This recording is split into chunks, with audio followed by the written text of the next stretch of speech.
T'es amateur de grosses cylindrées, RS3, M2, grosse Mercedes. Attention, si tu as un projet pour acheter une nouvelle voiture prochainement, le malus d'occasion rétroactif pourrait te faire très mal.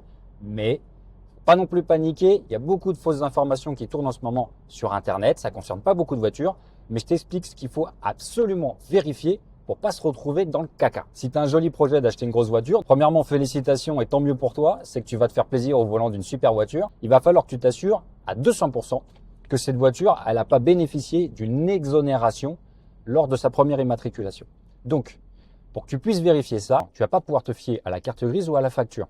Pourquoi? Parce que l'exonération du malus, elle peut se faire lors de l'immatriculation de la voiture, donc directement avoir une carte grise avec l'exonération de malus, mais ça peut se faire aussi de manière rétroactive.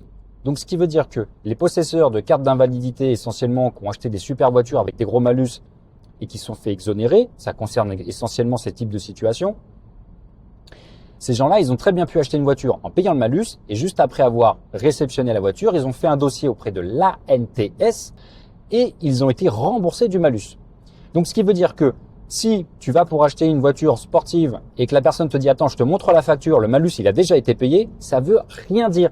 C'est pas parce que tu as une facture avec un malus payé que la personne n'a pas été remboursée de manière rétroactive.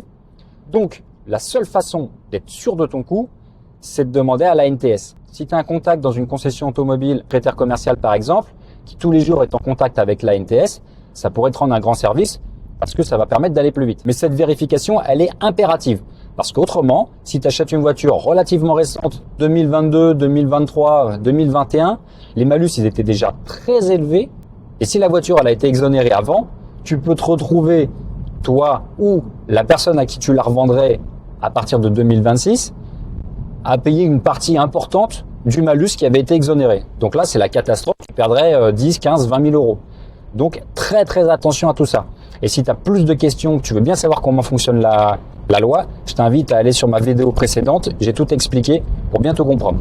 Ciao!